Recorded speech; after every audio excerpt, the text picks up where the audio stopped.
Friday, the 2nd of May. Well, look at that. The month is just flying by. Welcome to the PDB Afternoon Bulletin. I'm Mike Baker, your eyes and ears on the world stage. All right, let's get briefed. First up, President Trump's special envoy for Ukraine claims that Kyiv is prepared to cede territories occupied by Russia in order to secure a comprehensive ceasefire, though the reported breakthrough comes as the Trump administration signals that they'll step back from their involvement in peace talks between Russia and Ukraine. Later in the show, Israel fires a shot across the bow at Syria's new Islamist leaders, striking near the presidential palace in Damascus on Friday after issuing a stern warning regarding sectarian attacks. But first, today's afternoon spotlight.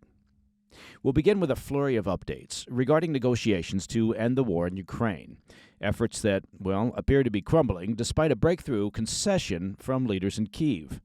Retired Army Lieutenant General Keith Kellogg, President Trump's special envoy for Ukraine, claimed in an interview with Fox News on Thursday that Kyiv is prepared to cede territories currently occupied by Russia, though not in an official capacity, to secure a comprehensive ceasefire. Kellogg said a meeting held in London late last week, attended by European and Ukrainian representatives, resulted in 22 concrete terms that Ukraine has agreed to regarding a potential 30-day truce, one that Kellogg hopes could help pave the way for a permanent accord. While there's no official word from Ukraine, if Kellogg's understanding is accurate, it would represent a major concession from the leaders in Kyiv, who've previously said even temporarily ceding Crimea and the 4 eastern Ukrainian regions currently under Russian military occupation is not an option that they'll consider. Kellogg said, quote, they're willing to give up the land, not de jure, fancy diplomatic term, not forever, but de facto, because the Russians actually occupy that land. They've agreed to that, he said, and they told me that last week, end quote. Now, he continued, quote, they know that if they have a ceasefire in place, which means you sit on the ground that you currently hold, that's what they're willing to go to, end quote. It's a somewhat, contradictory development, as last Wednesday, Ukrainian President Zelensky publicly rejected a Trump administration proposal that would grant Russia control over Crimea. That same proposal would have also permanently shut the door on Ukraine's NATO aspirations. But as we've been tracking, a lot has changed in the past week.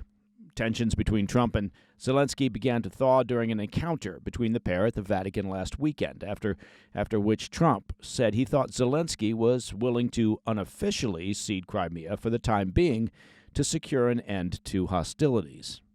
Since then, Trump approved the sale of $50 million or more worth of weapons and other defense-related products to Ukraine, the first direct military aid granted by Trump to Kyiv since his return to the Oval Office. Also on Wednesday, Kyiv and Washington finally inked a long-anticipated economic partnership agreement that will grant the U.S. access to Ukraine's extensive mineral resources in exchange for establishing an investment fund to help rebuild the war-torn country. Still, while Ukraine may be ready to compromise to secure peace, Russian strongman Vladimir Putin, he remains unmoved. Russia has rejected multiple offers from the Trump administration, including ones viewed as heavily favoring the Kremlin's interests, instead opting to stick to their maximalist demands. Putin's position led Vice President J.D. Vance to conclude on Thursday that the war in Ukraine is, quote, not going anywhere. It's not going to end anytime soon, end quote. It appears President Trump feels the same way and has lost his patience with the peace process entirely. State Department spokeswoman Tammy Bruce told reporters that late Thursday that the U.S. will be stepping back from its role as mediator in peace talks, citing frustration over Putin's stalling tactics. Bruce said, quote, we will continue to help, but we will no longer fly around the world at the drop of a hat to mediate meetings. Now, it is up to the two sides. The time has come, she said, when they must present and develop concrete ideas on how to end this conflict. It's going to be up to them, end quote. It's cute how some folks still seem to think that Putin is interested in ending his war against Ukraine. All right, coming up next, Israel takes aim at Syria's new Islamist leaders over ongoing sectarian violence. I'll be right back. Hey, Mike Baker here. Well, I am very happy to report that springtime is well here. Temperatures are up. Your cover's probably off the grill, and I'm about to give you a pro tip for where to get the best beef to throw on that grill. It's a classic American business, generations of family raising high-quality beef in the great state of Texas. And, of course, you know I'm talking about Tri-Tails beef. Now, Tri-Tails is a fifth-generation Texas ranch where cattle are pasture-raised and grain-finished. They handle the beef on site and ship it straight to your door. All their beef is sourced to match the genetics and care that they've built their herd on, ensuring consistent marbling, tenderness, and rich flavor in every cut. Small batch, big flavor, you can taste the difference the moment it hits the grill. USDA prime and choice, hand-packed, and ready for your table. And right now, they've got a special offer just for PDB listeners. Go to trybeef.com/PDB and get 2 free flat iron steaks with your first box over $250. That's trybeef.com/PDB. Plus, for a limited time, enjoy a 5% off promotion on almost everything site-wide, excluding subscriptions and B-stock. Support real ranchers and eat like you mean it. Welcome back to the Afternoon Bulletin. As brutal sectarian violence continues to plague post-Assad Syria, leaders in Israel are stepping up their efforts to ward off further bloodshed against the war-torn country's religious minorities. Early Friday, Israel's Air Force bombed an area adjacent to Syria's presidential palace in Damascus, in what leaders in Jerusalem called a clear warning to Syria's new Islamist-led government to do more to protect the Druze community from Islamic extremist violence. There were no immediate reports of casualties. The strike was the second warning shot by Israel in Syria this week, following days of clashes between Sunni Muslim pro-government gunmen and members of the Druze community that left more than 24 people dead. That's according to a report from the Associated Press.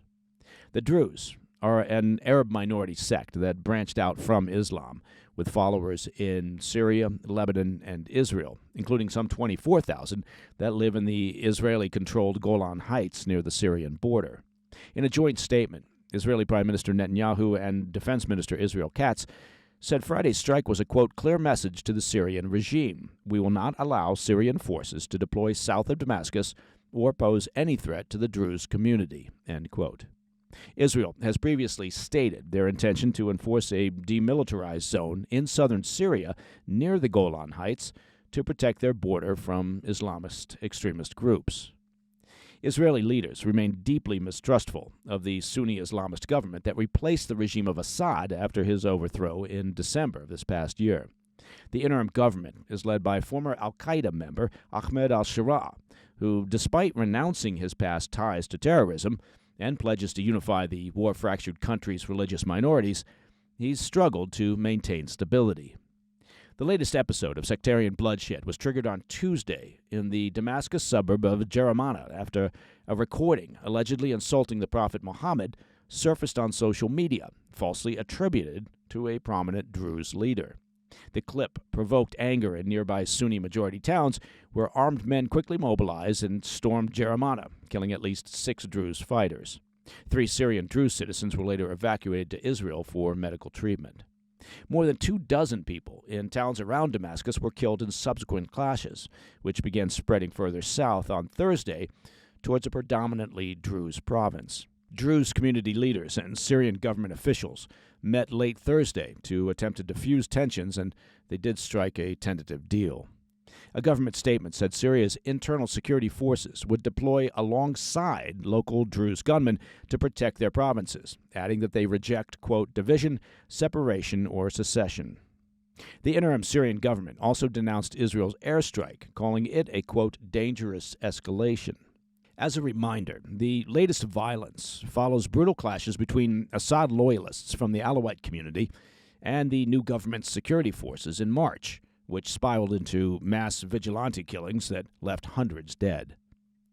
And that, my friends, is the PDB Afternoon Bulletin for Friday, the 2nd of May. Now, if you have any questions or comments, please reach out to me at pdb@thefirsttv.com. Now, as a public service announcement, remember that at 10 p.m. this evening, as with every Friday evening, a new episode of our PDB Situation Report hits the airwaves on the First TV. You can also find it on our YouTube channel. Just check out @President's Daily Brief on YouTube. and all podcast platforms. We cover a lot of ground in this weekend's show with excellent guests Steve Yates from the Heritage Foundation and former senior defense official Frank Gaffney. Check it out. It's informative and insightful with just a touch of whimsy. I'm Mike Baker, and I'll be back over the weekend with the PDB Situation Report. Until then, stay informed, stay safe, stay cool. Hey, Mike Baker here. Well, by now you've heard all about the tariffs and you've seen the trade war, and you know that the global economy is in a bit of chaos. Potential widespread inflation tied to massive supply chain disruptions, well, it's kind of got everyone on edge. But there is a silver lining, and also a gold lining, frankly, that I think most people have missed. And what I'm talking about is that President Trump specifically exempted gold and silver bullion from the sweeping tariffs. Now, while the new policies are triggering some financial chaos, the administration preserved your ability to diversify into precious metals. So if you're concerned about your savings, I encourage you to have a free consultation with a Birch Gold precious metals specialist. And the first step is very simple. Just text PDB to the number 989-898 and receive your free, no-obligation information kit on gold. Learn how to hold gold and silver in a tax-sheltered account. Birch Gold will help you convert an existing IRA or 401k into a gold IRA for no money out of pocket. Find out why so many Americans trust Birch Gold to protect their savings with gold. With an A-plus rating from the Better Business Bureau and thousands of thankful customers, text PDB to the number 989-898. Again, text PDB to 989-898 to claim your free information kit right now. Hey, thanks for tuning in. If you enjoyed this video, don't forget to hit that like button and leave a comment, a really positive, nice, and kind comment. That would be appreciated. And if you're not already subscribed to our channel, make sure to subscribe and turn on notifications so you don't miss any of our daily updates.